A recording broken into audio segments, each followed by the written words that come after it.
Welcome, everyone. Tonight is another session of Club Excellence Workshop. And tonight, we're going to talk about a topic that many clubs ask about, and this is hybrid meeting. So title for tonight workshop is No One Feels Remote. Make hybrid meeting amazing. Our speaker here is Michael Batet. So Michael likes to figure out ways to use technology. As you remember him, when I first met him was during COVID, he was our tech chair for a contest. And Michael has spent most of his career in marketing roles at tech companies. In those roles, he has helped others learn how to get most out of products they bought and justify trying something new. He has spent time training salesperson and representing and present at technical conferences. So you can tell he feels very at home tonight doing this training with all of us. And for all the workshop speakers, I always ask them, tell us about a little about you outside Toastmasters. So here, this is what I get. Michael plays music and sings. He enjoys using old computer equipments, cameras, and musical instruments. And he has still a bunch of stuff laying around in his house from hobbies he hadn't decided to give up or not. He's still thinking on that. He also has a son, 20 years old, and a graduate student. Michael joined Toastmasters in 2013, 12 years ago. Yeah, he joined Toastmasters in 2019, was a president during COVID. Currently, he's a VP PR. And I can imagine hosting amazing meeting, really do the part of VPPR when visitors come to join. They got to feel at home, at ease, and feel getting involved, not remote. By the way, also Michael is the area director, E3 director. So with all this, Michael, the floor is yours. Well, thank you so much, Joy. Thanks very much, everybody. It's so great to be with you this evening. I'm going to turn on my share here so you can see the slides I've put together. Hopefully they'll look good. So I am from ProMasters 4512. We meet 7:30 a.m. on Thursday mornings in San Mateo. If you ever find yourself up that time in the morning and want to get onto a meeting, either in person or online, we're there. We do meet in hybrid format. So you can always dial in from wherever you are. Joy also mentioned something about me. I am currently the Area E3 Director in District 4. I'm the VP PR of ProMasters Toastmasters. I have been a Toastmaster since 2013, and indeed Tech Master of the 2024 district meetings as well. It's been a good set of things that I've done in terms of connecting with the roles of Toastmaster and especially the technology part. I think many of us had to learn Zoom as part of running meetings during COVID. And many of us are still running meetings on Zoom. Let me talk about our agenda for this evening. I want to talk about the goals of going hybrid. Why would somebody want to go to a hybrid format? And you may have some answers yourself. I'd love to hear those, and I'll get to those in a second. Next, what are the requirements for really great engaging hybrid meetings? We'll talk about those. After that, go a little bit into the software, equipment, and setup that are necessary to make a hybrid meeting work successfully. Finally, we'll go through the key takeaways. We're all Toastmasters, and we know that the key to a great speech is to say something, amplify it, and then summarize it at the end.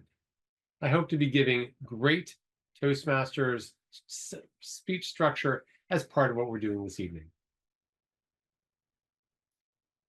So indeed, many clubs are still on Zoom. Even in our meeting right now, it looks like something like this. We're all familiar with the multiple boxes. This is actually from VPPR training a couple of shifts ago, I think.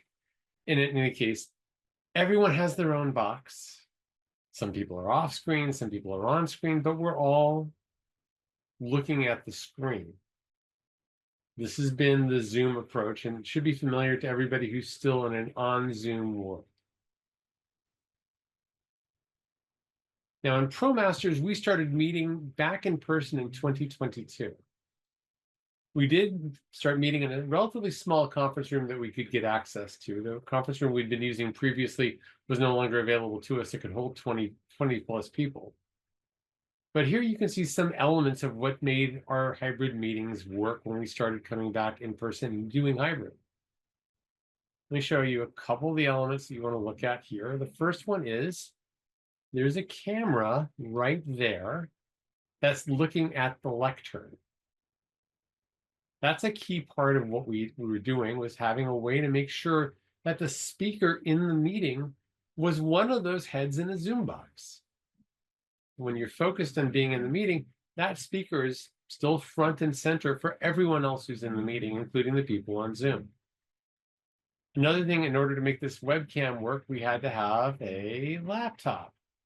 So the laptop is key, and that connected to the internet via Wi-Fi. And these things were connected, the camera was connected to the computer via USB. So far, so good. I'll go through that and go look to the next screen here. Oops, we go back a second. I thought I deleted those, but I will not. Clear out all my drawings. There we go. Okay, this is a look from the lectern at the same setup. A couple of things to look at. Here, if you're the speaker, you can see everyone who's on this screen. Okay.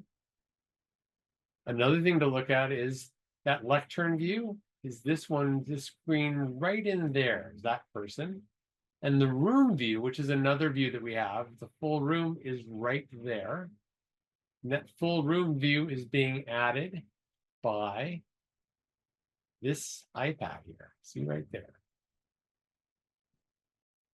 Okay, so I can go through the elements in a second to make sure it's clear what we built here to make this work. But the net of it is, I'm going to delete all these for the moment and take a look. If you're on Zoom, the speaker looks like they're part of the meeting. And they're part of the same part of the meeting as everyone else who's online. If you're in the room and looking at whoever's speaking from the Zoom, you're actually looking in their direction. So they're seeing you look at them, which is the whole point of, and I don't know, I'd have to zoom in just a little bit to make this clear, but everyone's actually looking at that camera right now. And that camera, if you're on Zoom, makes it look like people are looking at you if you're coming in from Zoom. This is our current meeting space. And the things to know about our current meeting space is that it's much larger.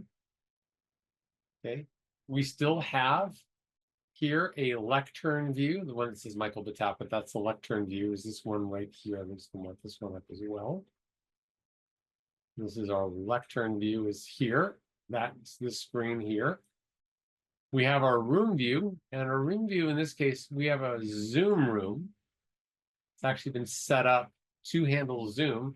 There's a screen at the far end of the room where the camera is set up, and it's available to us. We can actually, when the speaker is speaking, they're looking at that far camera as well.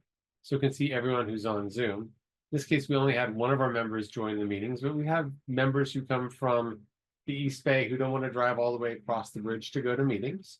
We have one member of our club who moved from San Mateo to Fort Myers, Florida, and she joins on a regular basis. In fact, she's our VPE. So this works really, really well, and we feel like we're all connected. And I want to talk about how we get there. With that, I'm going to delete these annotations, and we'll go to asking this question. What are the goals of your hybrid meeting? I came up with 3, and I'd love to hear you, so I'll stop in just a moment. The first reason to do a hybrid meeting, you may already be familiar with. You're already meeting in person, and you want to have a remote person join. So for example, you've got a guest speaker who's coming in. It might have been somebody from District 4 who competed in a speech competition, and you'd like to invite them to be part of your meeting, but they can't come travel to your club. So bringing in somebody from remote to participate with your club, that's a good idea. The second one is something that was appropriate for ProMasters and may be appropriate for your club. When we came back to a very small meeting space relative to the size of the club. And then we wanted to grow the club, but we still needed to deal with the fact that we couldn't handle all of our members being in the room at one time. For that purpose, we said we can have a number of people show up on Zoom. And when we get to a larger space, more people can show up in the meetings. The third reason to go to hybrid is to get back from basically get back to meeting in person, but knowing that if you've been meeting on Zoom, it's going to take some time for everyone to start showing up in person. I'm going to stop my share for just a minute and ask the question. Anybody else have something that they were thinking of doing when they're going from either all Zoom to a hybrid meeting or some other reason why they want to try hybrid? Well, this is Kathy Mark from Plain Talk, and I've been a member of Plain Talk going on 14 years. So I think your third point is, we've been remote for so long with COVID, and we're a corporate club, by the way. So I think your third point is trying to use hybrid as a bridge to transition back to full-time hybrid. And therein lies the rub. Therein lies the rub of being the flexibility that remote provides us, because even though we're corporate, we have to run around between meetings to get there on time. And so, I don't think we'll ever go back to full-time in person because we want this flexibility that COVID has provided us. And therefore, how do we accommodate both? And technology and standards are very much part of that. I think I have a question for you when you're looking in the room, the way it's set up, because we have similar situations. My question for you is, when someone's speaking, is the back of my head at them speaking, or am I looking at the screen? Because if I'm looking, the screen and the person speaking are not set up to be in the same vertical. So I either look at the screen with the person speaking like while the other remote, and the back of my head is to the speaker, or I'm looking at the speaker and the back of my head is to the remote audience. We'll talk about that, but the short of it is everyone is looking at the remote audience in our setup when we're using that, because I think everybody wants to be seen. Yeah, so if you're doing that, then your back is to the speaker. Your back of your head is to the speaker because you're all looking at the screen, and you're looking at the speaker on the screen, not the speaker in person. Well, I'll show you how we do it. Yeah. We'll talk about that in a little bit. Hopefully it'll make more sense. So Yeah, Michael, I have a question just from the audience. Can we get a slide, especially for people join here? Can we get a slide later after so they won't drag down the exactly. We'll get to it. We're still starting to just jump into this right now. Okay, yes. Okay, Jim, you had a question. I had just an observation. It's important to be able to give public presentations in person, but also in Zoom, because Zoom is not going to go away. So that is one of the selling points we've been trying to use with our club. We go hybrid twice a month, but we have a very small group that actually shows up in person. Because like you said, we're East Bay, we're Mexico, we're Michigan, we're China. So we have exactly the opposite problem as your slide. We have few people in hybrid and many people in Zoom in a very, very small space where getting the cameras squared away is just a real challenge. So I just wanted to share, we feel the importance of both, but we're struggling with having people come in person. Absolutely. I understand that struggle.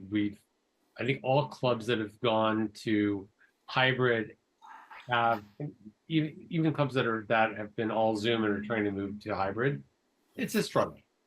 Just from the people person. I'm not solving the people side of this. I'm really just trying to say, how do we make that technology work so that people understand who are online that the stuff that's happening in the room is something that they want to be connected to. Yeah. But that's also something that's the club culture to begin with. And we'd like to think in my club, ProMasters, we say we're the best club in the universe. I know we're bragging, but what the heck, right? It's a way of having a little bit of club pride. And we love getting, as a group of people, we love getting together on Thursday mornings. So it's sort of a badge of, we woke up to do this. It's like part of who our club is. AJ has a question. Yeah, AJ, go ahead. Yes, Michael, thank you for your setup. I will use some ideas, but I'm a member of 4 clubs and each one is different. One is all over the country, it's based in New York, all over, and we do Zoom because it's practical. And then I'm a club that is not all over, just within the Bay Area. But I think we got late. I'm a member with Harry Holland there too, with Asian Express, and we do it in Zoom, not because we're over the country. It's so easy, convenient. I mean, maybe we'll do something else. And then I have a club that is used to be hybrid. It's too much of a strange setup. And then we split it up. One meeting we do totally in person, which is good. And the next meeting we do totally in Zoom, because we don't want to alienate people, because some people can't do it now. It's working out, but I think, gee, it will be 2 clubs eventually. Then we'll have to fix up. And then the last one is good, almost like you, with Greg Avis and I think Joy Visitors, is the Daly City one. We have a good setup with a big screen and set up like you. The only thing we didn't have is a camera in front of the speaker, so they don't see a view. They have to be sitting. I tell them, you're sitting in the back seat. You need binocular to see the speaker. You want to see me? Come to the meeting. Otherwise, you get the cheap seats. But I know we just need another instrument, a camera, or we in a phone and put in front, then they can see me. But I hate that people see right in front of my face anyway. So anyway, very good presentation. I'll use some of your ideas. Well, I really appreciate your thoughts on this. Thank you very much. I'm going to move on to the next slide to get back to this, because I think this is helpful. We're all doing different things, and the idea of going to a good hybrid meeting structure, a good hybrid meeting technology, is to get us to a point where the people who are remote feel like they're part of the live meeting, and the people who are live feel like they're connected to the remote folks. Let's go back to my slides here. Back to there. Moving on to requirements. What do we need to do to make these hybrid meetings work well? I think we talked about this a little bit, but everyone wants to be seen and be heard. And in our Toastmasters meeting, we want anyone, whether they're in person or remote, to be able to take any role. So there shouldn't be a limiting factor that somebody's in one place or the other to be part of a meeting. For the in-room audience, we want to make sure that they can see and hear the remote people. Against the remote roles, like timer are supported.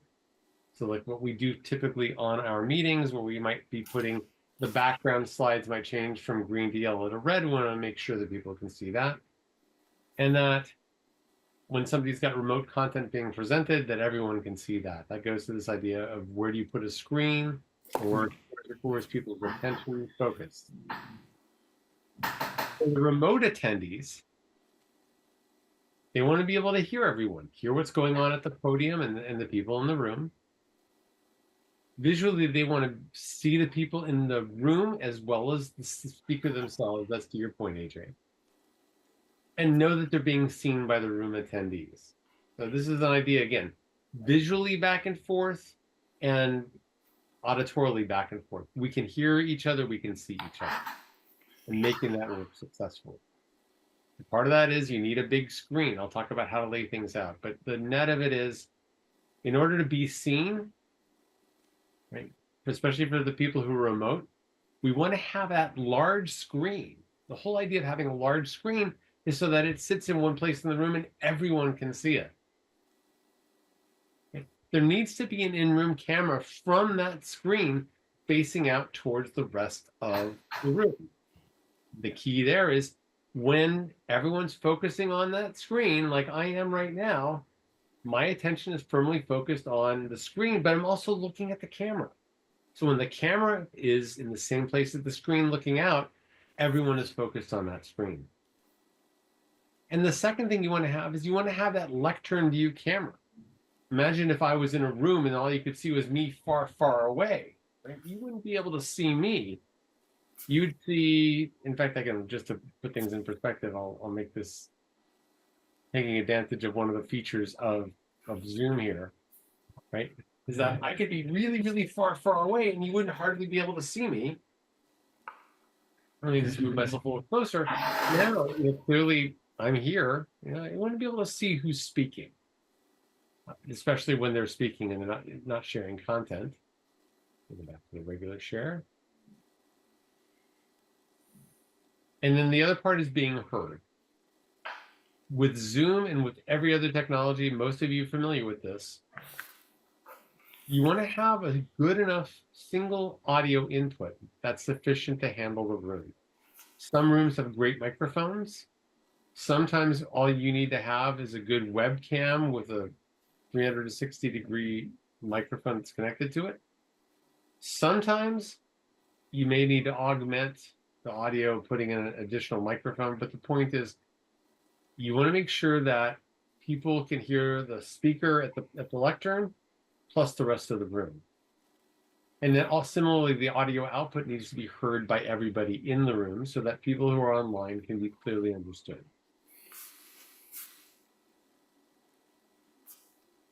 Let's move on to software. By the way, before I go to that, let me just take a step back. Any questions about this? Does this all make, we'll stop for a second. Any questions about the requirement? I can tell everyone's really excited now. Getting requirements. I'm a product manager by training. This is all I think about. Is what are the requirements? What do people? Okay, so how do you show yourself in your shared screen, just so everybody knows? Oh, how I did that? Just then? Okay, that's actually a cool feature of Zoom. You click on share when you're sharing content, and you may be familiar. I don't know. Let me see if I can screenshot the box here and then put it up for you. But there's I don't think I can show you the box directly. In terms of share options, right? It used to be you just pick a screen from among the screens that you could share. You could share an app, you could share a desktop. Right? One of the options you have now is called layouts. One of the layouts is just the screen itself. One of the layouts is a screen with you overlaid on it, or a picture of you overlaid on it. A third one is a layout where you're shown primarily there, but the image that you're trying to show is shown up over your shoulder. And the fourth one is a way of showing things side by side. And you can choose which one of those layouts you want to use. So it's either all image without a picture, without my image. So all just screen, my image overlaid, my image with the screen itself shrunk above my shoulder, or the two things side by side. And I can just show you, it's a button again in the sharing. And I'll show you what those all look like just so that you know. And again, you could use something similar if your person doing the sharing is also on the camera itself. That's the computer that's being shared. Zoom rooms behave a little differently, but let me go ahead and show you what this looks like. This is that Zoom 1, just the image itself. Actually, let me go back to sharing. This is the image itself. Okay. Then if I want to go to, the image itself, I'm going to go to change the share to my image being overlaid. And that's what that looks like. The third share option is with the image shrunk and above my shoulder. And that's what this looks like. And the fourth is showing the images side by side. That's what this looks like. These are all options within Zoom now. It's changed over time.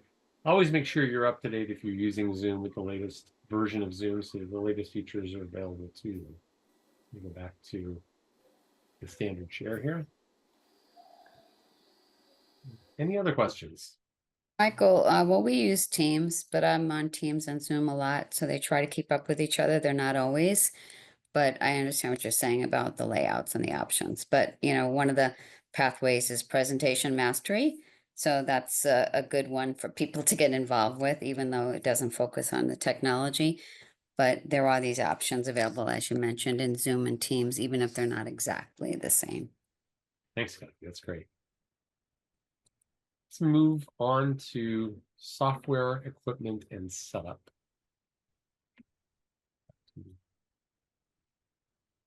Yeah.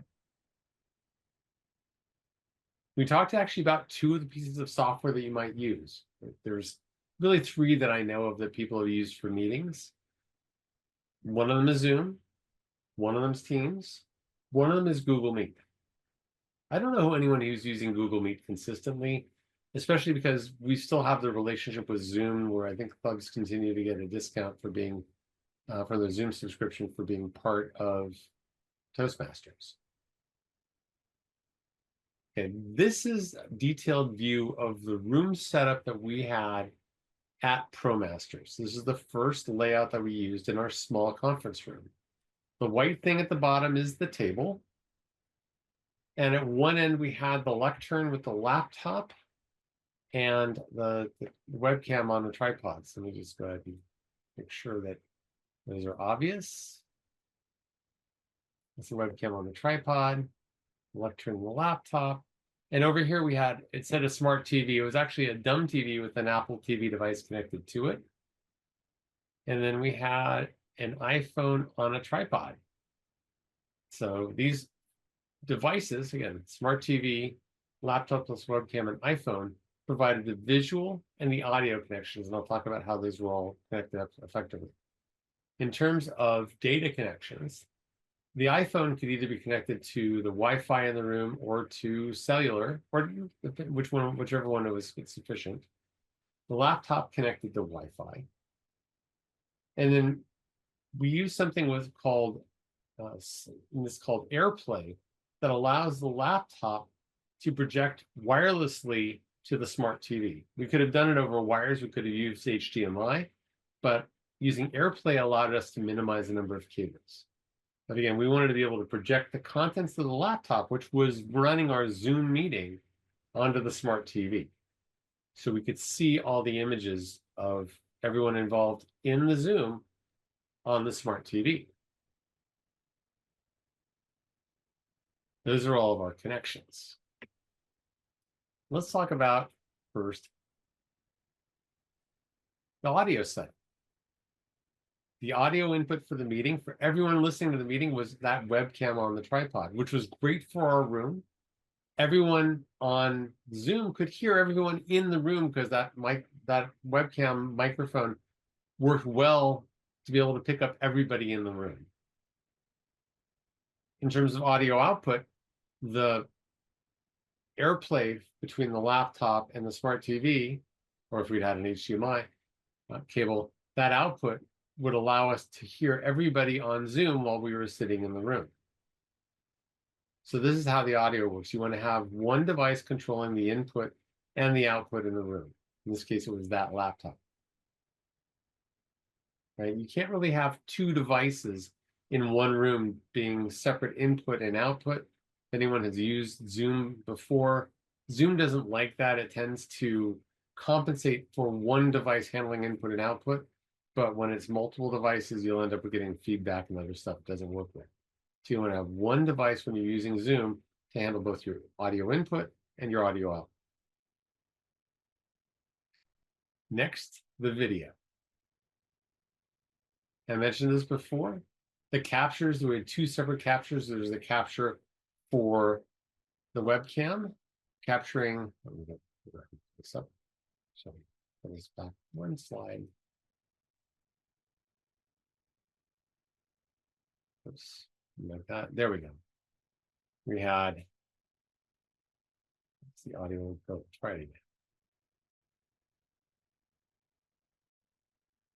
There we go. Getting back here.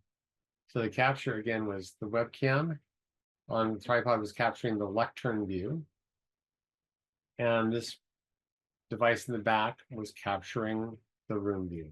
When anyone was looking at the TV, when anyone was looking at the display, and this is what the display was showing what was coming from the laptop, the people on Zoom had the experience that everyone was looking at them, just like we're looking at each other right now.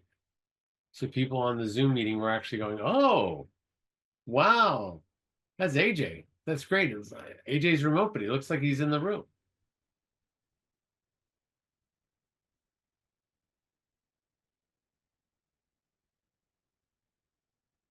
So finally, we're talking about all the connections. This is the software that we used for everything.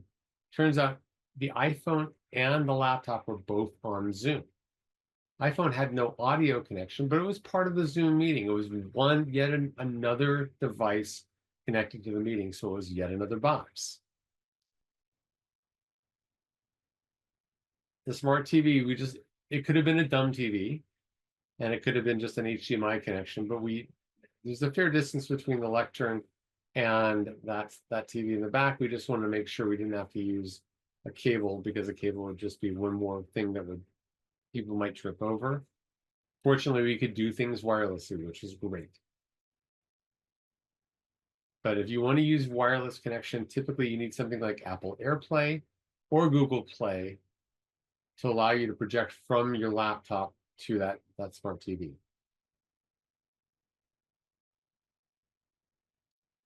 This is, again, a view of our meeting. This is what it looked like from the lectern. And just to put things in perspective, here was that laptop connected to that webcam, which is also connected to that screen in the back. And here was in this case, it was an iPad that had a little camera right here that was picking up the entire room. And the great part about this whole layout is that we really could see everyone, right? There's a view of, in this case, one of our other members has also got a screen. There's a remote member who's dialing in from Florida. You have the lectern view, and then you have the room view. So when Andrea, who was remote, is speaking, we're all looking at her. Now, that was our setup really until 2025. We recently moved to College of San Mateo. And College of San Mateo has a great meeting room. We're really trying to grow our club, and having a larger space we think is ultimately going to help. Because we think that I think we're all struggling, if we're remote only, to grow our clubs effectively. So we think that one of the reasons to continue to meet in person and to try and grow our club through in person is we think those relationships are built more effectively. Now we have a Zoom room, and I'll show you what that looks like in a second in terms from the Zoom perspective. It's got a big 100-inch screen, which has a built-in camera. So remember I talked about having the iPhone or the iPad capturing the screen view in front of the screen? In this case, now the room captures that entire thing from that camera. The Zoom room allows us to easily join a Zoom meeting with simple controls, and it controls the camera, and it has its own audio. It's all built into the room.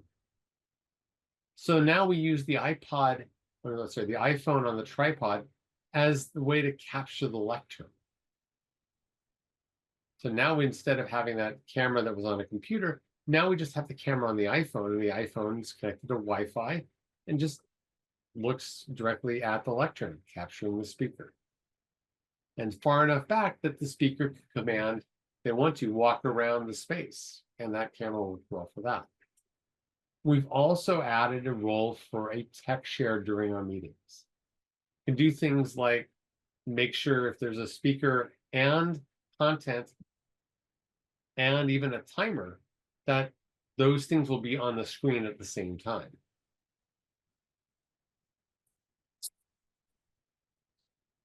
This is from one of our recent meetings, looking at the Zoom and capturing the Zoom. And you can see where there was a tech master, which, by the way, that was me. So that was my role for that meeting. There's a tech master. It turns out our grammarian had the word of the day posted right on the screen behind him. Our timer Yiming was at the bottom. You can see that he was running the time. In fact, one of the new features of Zoom, if you haven't used it yet, has actually got a timer that counts up for you. It's not quite the same as, it's not usually going to be as visible as changing the background, which is what happens.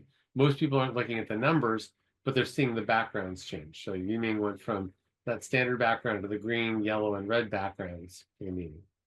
Here in this case, we have our member Bill is up front speaking to the meeting, but we can see at the whole room view, everybody is looking at Bill.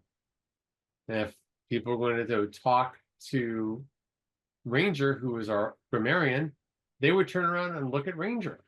And Ranger would have the experience of everyone looking at it. Or you mean the same thing.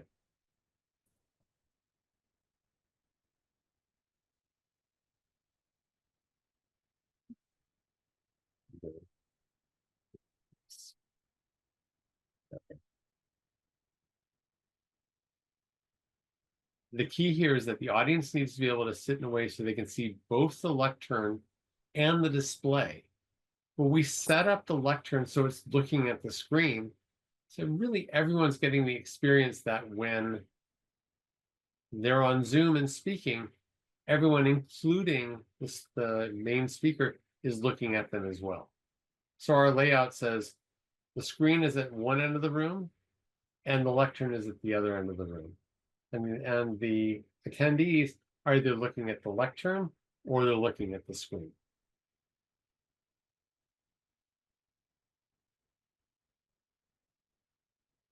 Let me stop sharing for a minute.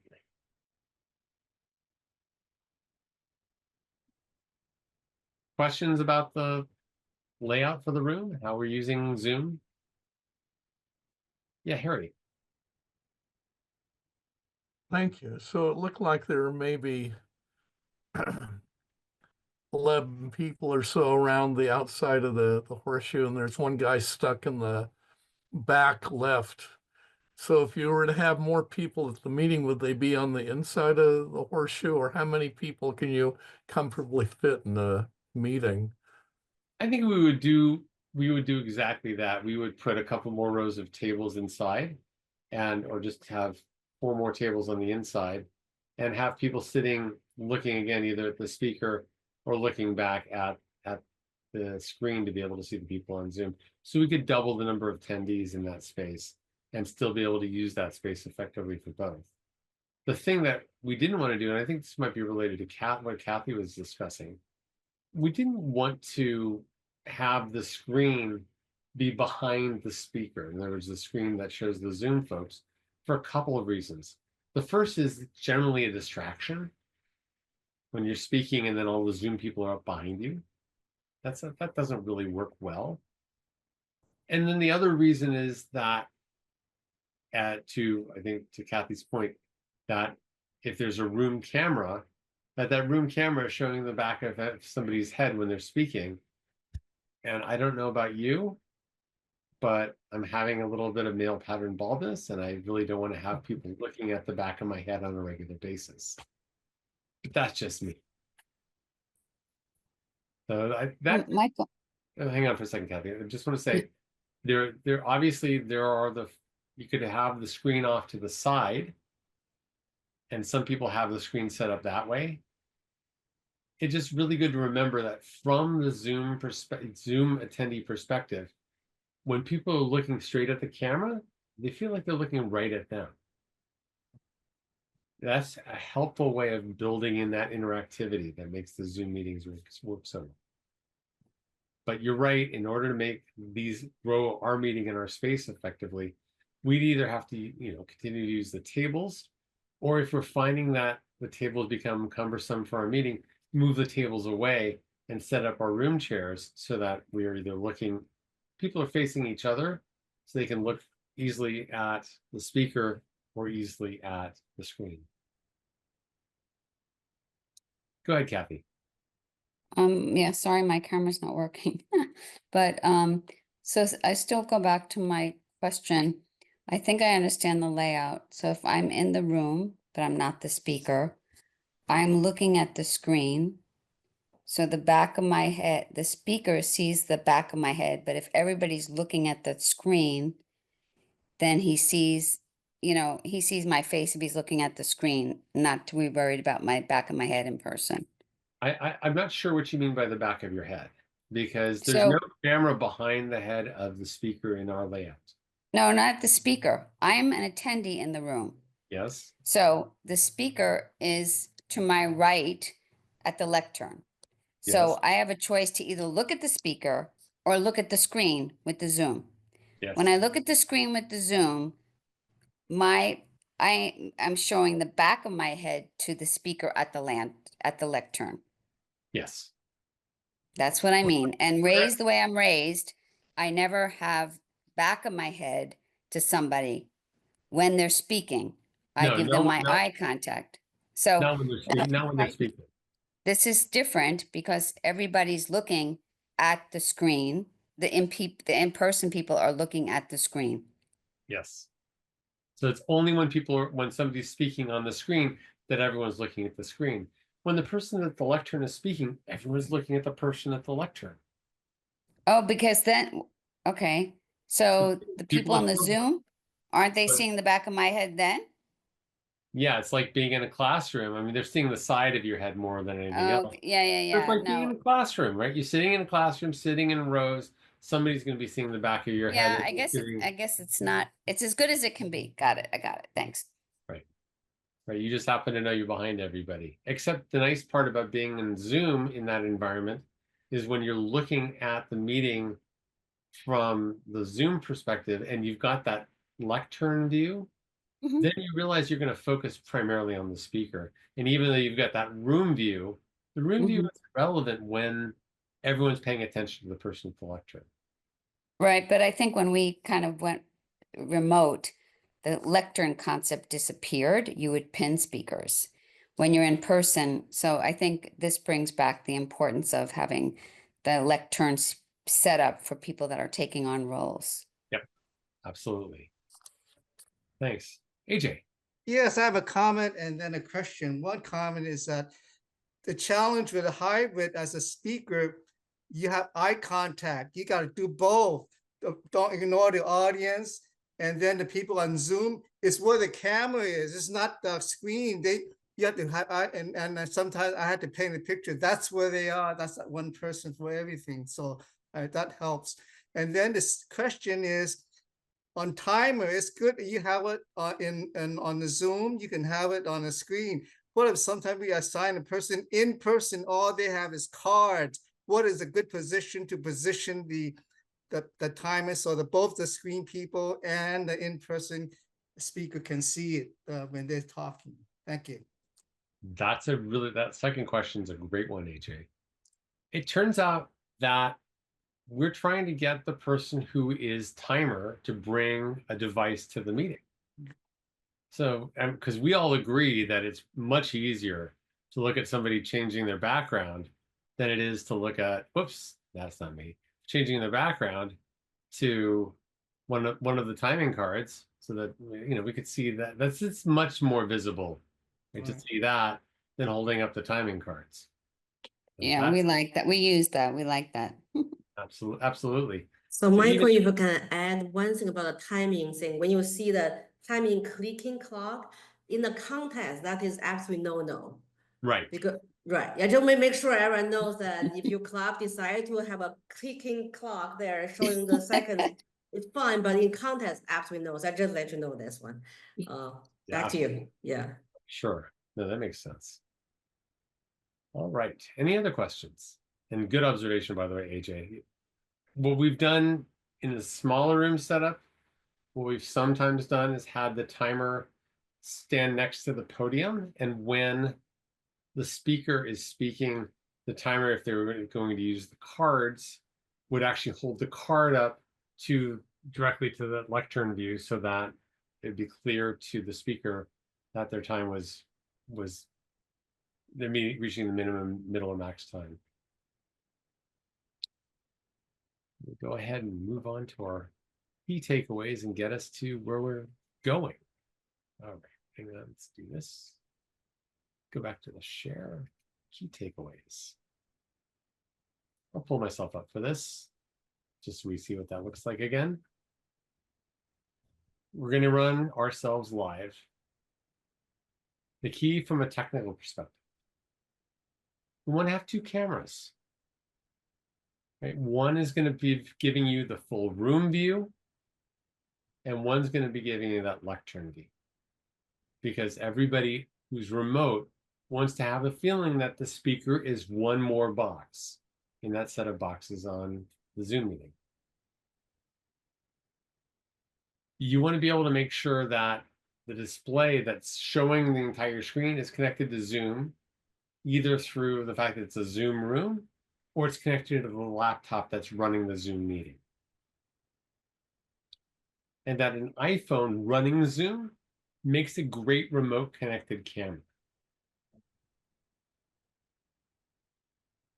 Thing to remember from a Zoom perspective, in almost all of the software, the audio in and audio out need to run through a single device for the room, where you're hearing the speakers online speak and they're hearing you. Only one computer, one device will make sure that those things are run in sync and there's not any feedback or bad noise behavior. So you can only have one connected device in the room for audio, because anyone who's been in a room and gotten the feedback loop to begin with, that's already bad. And that one device that's connected needs to handle both the audio in to the room and the audio going out from the room. So again, smartphones are good input devices for video, not really so much for audio. And the meeting software, where it runs and which version of the software you use. I think that Kathy was saying that she's familiar with both Zoom and Teams. Those generally have comparable features. They'll both work reasonably well. I don't think there's a best answer for it. I think Zoom, because most of us are familiar with it, provides probably as good a platform as any of us are going to get. And the platform continues to be improved. So I found Zoom to be really great from my perspective. Because it also runs on a smartphone and a laptop. Again, joining a smartphone to a meeting as a camera is such a cool way to add that extra video. And you might want to have several cameras set up in your room. If you've got a large room and you want to have more than one person be visible to the audience who's looking at the room online.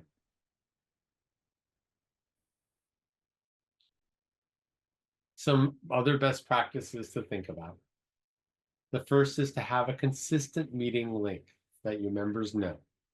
You want to make it private because you don't want to have non-members showing up and just randomly interrupting your meeting. That never works well.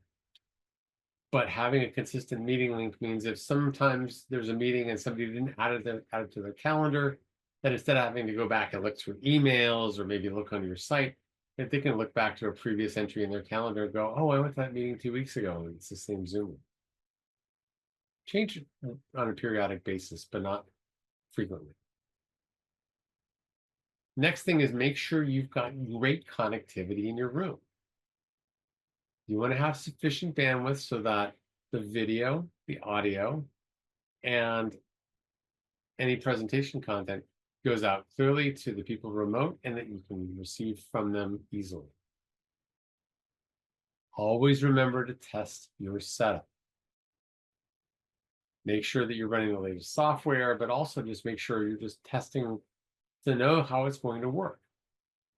And you don't only want to test for yourself if you're the tech master or the person who knows the IT best.